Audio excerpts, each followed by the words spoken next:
Down here in New York City on Mother's Day.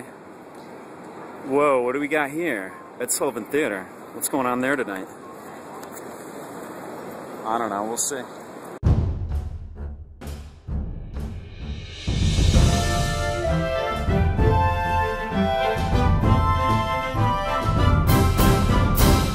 So are you going through Survivor withdrawals? Don't worry. I'm here to help you out. You see, Survivor One World isn't over until I say it's over. Now, as you may already know, I was fortunate enough to attend the finale live in New York City at the Ed Sullivan Theater. And it was all thanks to the rooster, Matt Quinlan. So without any further ado, let's get into my Survivor review. Week 14, baby! Woo! So let's start this story around 6 p.m. Sunday night, shortly after I picked up my Survivor One World tickets, which also happened to be rubber bracelets. Now I have to be at the Ed Sullivan Theater at 6:45, so I'm just killing a little time in the hotel lobby. So I'm looking around to find a seat, and I turn around, and this guy's like, "Hi, you're Trevor, right?" And immediately, "Oh my God," falls out of my mouth. You know, this show here, it's kind of niche, so I'm really not used to getting recognized by people I don't know. So once I got over my initial shock, I talked with this guy a bit. He's actually a really nice guy. His name is Mark. And he introduced me to a bunch of Survivor superfans that were hanging out in the hotel lobby. Now, as I later found out that night, there are two kinds of Survivor superfans. There are the normal ones, and then there are ones with the serial killer stare. But we'll get into that later, because right now I have to get to the Ed Sullivan Theater for the finale. So I walked on over, and that's when I filmed what you saw at the beginning of this show. And just before I'm going to walk across the street, I'm approached by this construction worker. So he starts to tell me his hard luck story, and I stop him mid-sentence. And I'm like, look, there's nothing I'd like more right now than to be scammed by you. I mean, obviously, that construction outfit has never seen a hard day of work in its life. Maybe next time you want to throw some dirt on yourself before you try and scam somebody. I've got a finale to go to. So I make my way across the street and get in line. And right away, an older gentleman starts talking to me. Really nice guy. As it turns out, he was Mike's boss's dad, who was there with his wife, and they are big Survivor fans. So we know who's bucking for a promotion. "Oh, your parents like Survivor, right? Well, here are 2 tickets. Oh, you know who'd be good for that promotion? A guy who looks like Carson Daly. Don't I look like Carson Daly?" Anyway, I'm waiting in line, and who shows up 4 people behind me? The godfather of Survivor, Richard Hatch. So I wasn't waiting in line very long before an Ed Sullivan Theater page or usher brought me to my assigned seat. And before sitting down, I went to the bathroom and I filmed this. I'm in the bowels of the Ed Sullivan Theater right now. I'm in a bathroom right now. And this is quite a little intimate little finale here. I'm surprised. Not a lot of seats. Very exclusive seats. Thank you so much, Matt. This is an honor. This is incredible. I'm excited, I'm pumped. I could get diagnosed with cancer today and I wouldn't care. I'd probably care tomorrow, but I wouldn't care today. Anyway, this is exciting. I'll keep you posted on what's going on.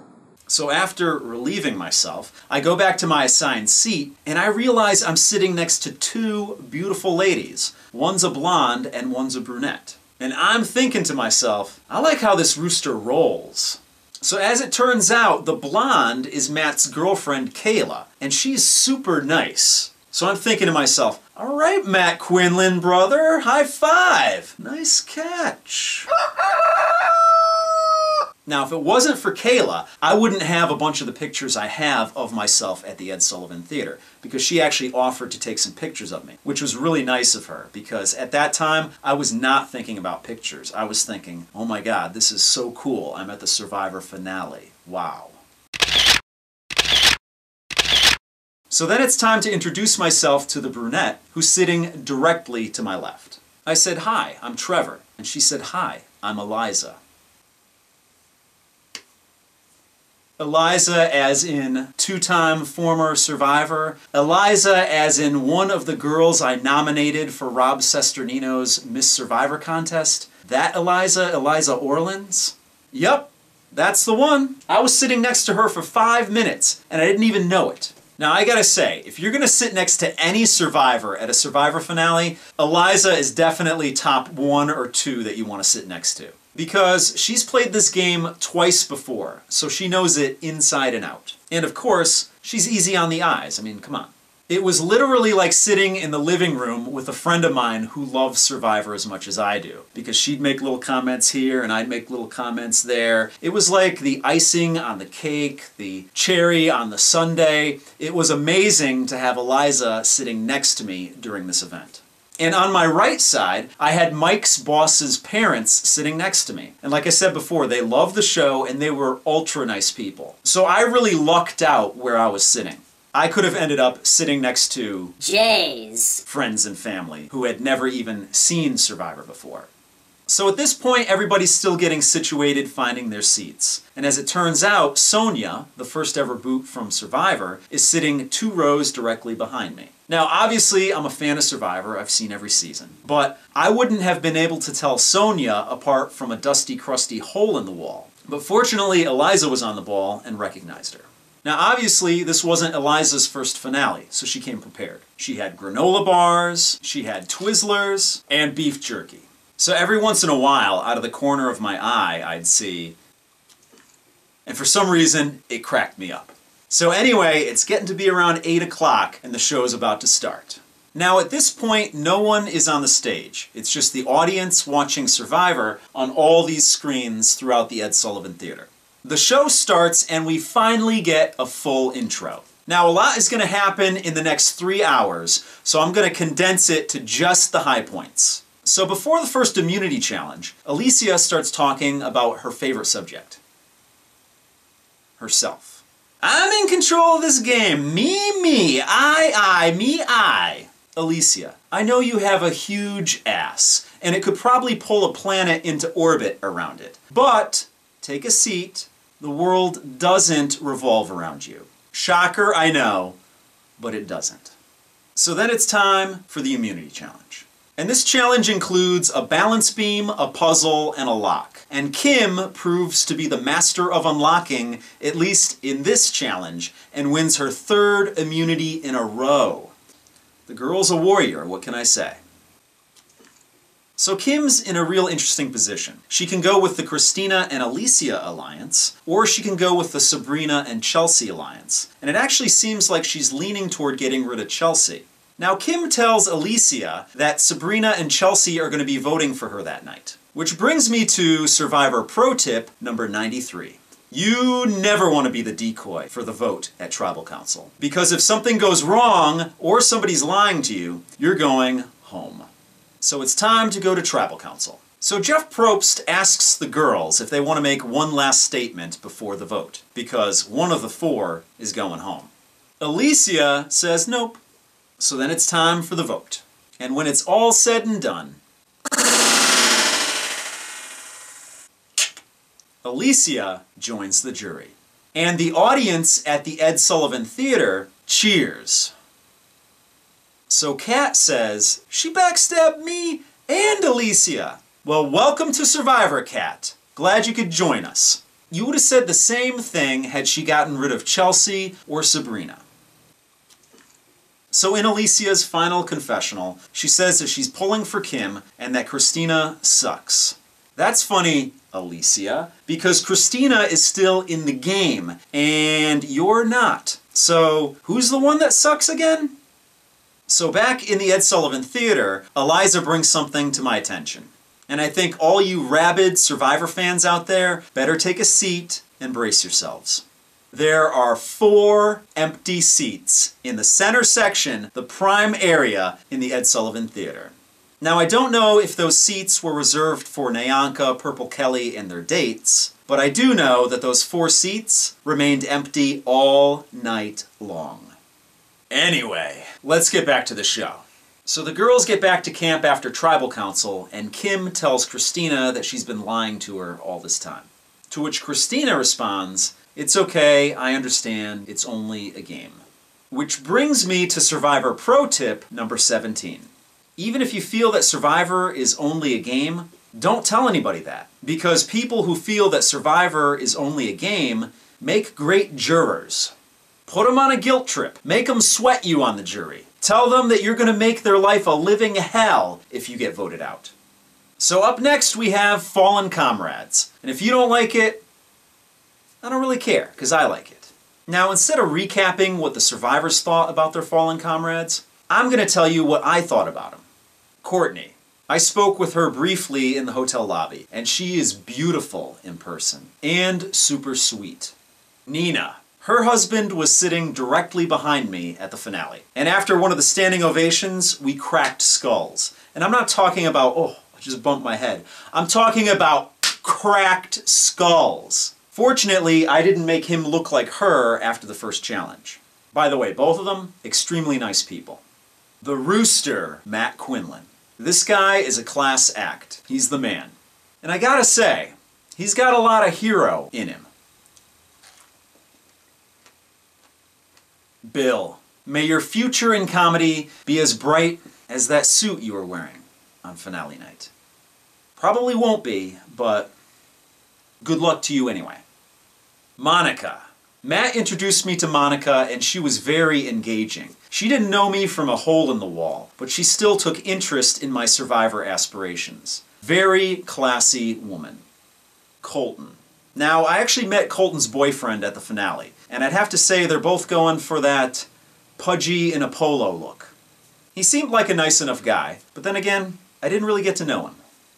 Jonas Brother. Now, this guy made me laugh a lot this season, mostly on Ponderosa, and of course his final jury question.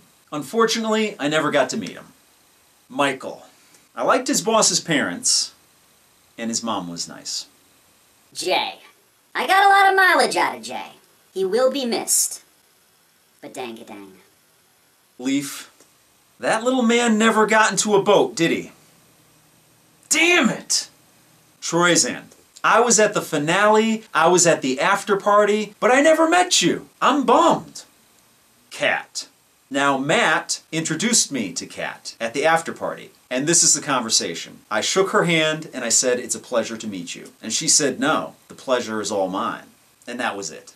Now, I don't know if she recognized me at all. Of course, the alcohol was flowing that night, so who knows. But there were a couple of meetings that I had that were a little bit awkward, but we'll get into that in a minute. Tarzan. This guy is a trip. Matt introduced me to him at the after party. I shook his hand and he's like, "Oh, all you young guys think you have to squeeze everybody's hand so hard. You're like an orangutan." And then he went off on a pervy tangent on Matt's girlfriend Kayla. Which wasn't creepy pervy, it was hilarious pervy. Which makes me think, is Tarzan a swinger? Maybe that's why that relationship has lasted so long. And finally, Alicia. Anyway, up next is the final immunity challenge. So Christina feels like she needs to win this challenge. If she doesn't, she's going home. It's do or die for her. She's putting it all on the line. And it shows, because in this competition, she's neck and neck with Kim. Unfortunately for Christina, Kim wins her 4th immunity in a row. So the girls go back to camp, and Christina confronts Kim. And she says, "It's me, isn't it?" And Kim confirms it. Now, she probably could have worked Kim a little bit, and maybe been final 3. But Christina was on the bottom of every alliance that she was in this game. And she managed to make final 4. And she decided at the end that she wanted to go out in peace. So it's off to Tribal Council, where they vote out Christina. Oh, these girls! So back at the Ed Sullivan Theater, Eliza opens up the Twizzlers, and she hands me one. Now, throughout time, people have been breaking bread with each other, basically bonding over food. So there's no way I'm going to turn down the opportunity to break Twizzlers with Eliza. So I'm like, Twizzlers. This is good. Gotta love Twizzlers. This is great. Unfortunately, Twizzlers are an abomination. Now, for the record, Eliza could have handed me a turd, and I would have pretended I liked it. Anyway, back to the show. So day 39 starts with a touching confessional with Sabrina, and she reflects on how lucky she is Damn straight you're lucky. Now, just in case you guys don't know, there was an original Sabrina Thompson that was supposed to be cast on the show. But the powers that be Googled Sabrina Thompson and found this Sabrina Thompson and liked her better. So they dumped old Sabrina Thompson and put new Sabrina Thompson on Survivor. I'd like to interview old Sabrina Thompson and see how lucky she feels. Anyway, it's day 39 and you guys know what that means. Final Tribal Council. So let's get to it. So Chelsea kicks off Tribal Council by standing up and saying, I think that everyone knows that in Survivor, a pair is extremely important. Yeah, you definitely need a pair to succeed in Survivor. Or in life in general. Anyway, Kim and Sabrina also give their openers, and I gotta say, these girls give good tribal. So let's get to the juror questions. Jonas Brother wants to be referred to as Master Jonas, which is hilarious. Christina asks Chelsea why she hates people. And what I later found out is that there's some legit heat between Christina and Chelsea, which kind of surprises me because I never saw Chelsea say a bad thing about Christina, even though we don't get the full picture because of time constraints. But it's documented that Alicia will talk trash about Christina any chance she gets, and they're buddies. I don't get it. Jay asks Sabrina why she sucked so bad at the challenges. Which makes Sabrina say, you know, normally I'm overbearing, so I held back. And you know what that reminds me of? That reminds me of somebody saying, you know, honey, I didn't load the dishwasher because you know I always do it wrong. You do it so much better. Sounds like an excuse to me. Mike is butthurt about being blindsided. Oh, welcome to Survivor, Mike. Troyzan uses his time to basically write a love letter to his wife. Leaf is a little hurt because he was voted out. Leaf, did you ever vote anybody out? Well then stop your whining! Alicia uses her time to talk about her favorite subject, herself. She considers herself a kingpin in this game. Now, if Alicia was a stock, you'd want to buy her at her actual worth and sell her for what she thinks she's worth. You'd be set for life. And you know what I heard today? Alicia has a song available on Amazon.com. I'm not lying. Check it out for yourself. And it's called Self-Absorbed. No? No, it's called Free.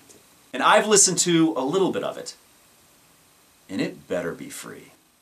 Anyway, who's next? This Kim, she's like a real-life girl? Kat makes a speech straight from the heart, which brings everybody to tears. So who wins? Let's find out. Whoa! It's Kim! And Eliza and I both agree it was a little predictable. Now, not only does Kim win $1 million, but she also wins $100,000 for the Player of the Season award. So why wasn't the Rooster at least one of the top 4 vote getters for the Sprint Player of the Season? Can you tell me that? Rooster Boosters, you disappoint me. So I just have 2 things to touch on from the reunion show, and then I'm going to an after party. Now, Bill's friends and family were sitting in the row in front of me, and one of them was coming in and out of consciousness all night.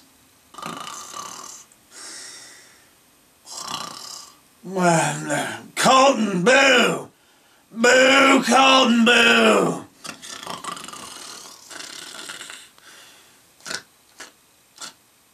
Is this show almost over? I got an appointment with a double bacon cheeseburger. The other thing I want to mention is Troyzan. He said a lot of people would come up to him on the street, congratulate him, and say he played a great game. As you know, I'm a Troyzan fan, and I really enjoyed watching him. But Troyzan also said that people compared him to Richard Hatch. So it just so happens that Richard Hatch is sitting 3 or 4 rows behind me. So I look back to him, and he didn't agree. So that's it. No more Survivor One World. Let's go to the after party. So this is when I finally meet Matt for the first time in person, and he's a really cool guy. On our way over to the after party, he's telling me about superfans who are normal, and then superfans who aren't so normal. Would you like to donate your life to my charity?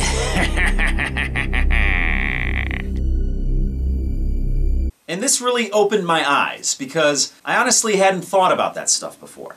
So the after party is on a rooftop bar, so you have to take an elevator to get up there. So the elevator ride was a little bit surreal. I'm riding with Matt, Eliza, Nina, and Sash.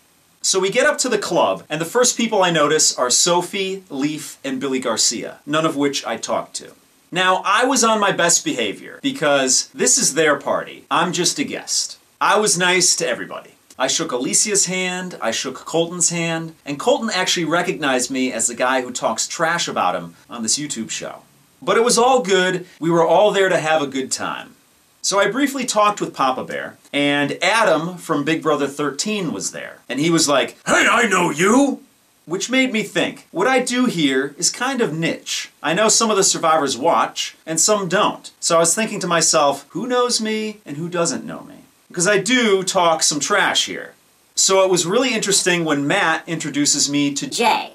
So I was at this bar here, so my back was to everybody, because I was getting some drinks. And Matt turns me around and says, "I'd like you to meet Jay." So I stuck out my hand and shook his hand. And there was a moment there where it was like, does he know me? Does he not know me? Does he know I've been busting his balls for like 3 months now? And I didn't actually hear anything come out of his mouth. It was a loud room, so maybe he said something, but I didn't actually hear anything. And then he walked away. So I don't know if he recognized me or if he just had better things to do.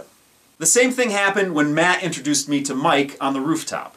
I was like, you know, I've been talking some trash about this guy, and I'm like, does he know me? Does he not know me? And I got the feeling he didn't know me. I also think what was going through his mind was, "Oh, Matt, don't you know any girls you can introduce me to? I don't want to meet any guys." So at some point in the evening, Big Brother Adam and Leaf want to take a picture with each other. So they get me to take it for them. And in walks the beautiful Christina Cha. So with a big smile on my face, I introduced myself to Christina. And she's like, "SurvivorTrev."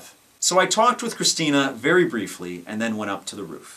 Now I have to say, Matt is a class act. He rolled out the red carpet for me. It was a top shelf experience from top to bottom. And I have Matt to thank for that. He went above and beyond what I expected, and I'm really blown away. He introduced me to Nina, Monica, Christine from last season, Bill, Kat, Troyzan, Mike, Jay. He introduced me to the $1.1 million winner, Kim, who, by the way, is just as beautiful as you would expect. He went to introduce me to Chelsea, and she's like, "Oh my God, you brought him?" And she gave me this big hug, which was definitely one of the highlights of my evening. All in all, Matt was an excellent host, and he's definitely a quality human being. He took the time out to talk to me about my Survivor aspirations, and he dropped some knowledge on me. It was definitely a pleasure meeting Matt and his girlfriend Kayla, and they make a handsome couple. I think they'd kick some major ass on Amazing Race. So in closing, Matt, I know that roosters are a self-sufficient sort, but if you ever need anything, you know where to find me, and I'll make sure that the Sapphire and tonics are flowing. So what better way to cap off the perfect night than with a conversation with the beautiful Christina Cha. Not only is she beautiful in person as you might expect, but she's also a super cool chick. So that's it, that's a wrap. Survivor One World is in the history books. But before we go, let's check out what's going on Twitter. The specialist Philip Shepard tweeted, "Excellent, you are the standard for One World video review." Thanks again, Philip. I really appreciate your kind words. On my birthday this past week, Christina Cha tweeted me, "Happy birthday, SurvivorTrev. Thanks for cheering me on." Thanks for the birthday wishes, and you know I'm a fan. Of course I'm going to cheer you on. Eliza Orleans tweets, "SurvivorTrev, haha, we had fun. It's your birthday? Hope it's awesome. Had fun meeting you." Eliza, like I said, having you sitting next to me at the finale was just icing on the cake. And last but not least, Chelsea tweeted, "SurvivorTrev, nice meeting you this weekend. Glad you could be part of the fun." Me too, Chelsea. It was a blast. Looking back, I should have gotten a picture with you. Now, of course, I'd like to thank Matt. I'd like to thank Christina for being one of the first survivors to recognize my show. I'd like to thank Troyzan. I'd like to thank Chelsea, Eliza, the specialist Philip Shepard, Dawn Meehan, Survivor Shannon, Holly Hoffman, and anybody who retweeted the link to my show. Thank you. I'd also like to thank Dan, Dean, Darren, Doug, Caveman, and Julie. And of course I'd like to thank Mikey Plotz, Sweating Bullets, and Richie Hero. And I'd also like to thank John Sayaka. And if I've forgotten anybody, I'm sorry, I will get you next time. Because there will be a next time. So what's next for this show? Well, next week I will be doing a special episode, and I'll tell you more about that in a second. And then in the summertime, I'll be doing another special episode. And then we'll return back in the fall with Survivor Philippines. So what's next week's show going to be about?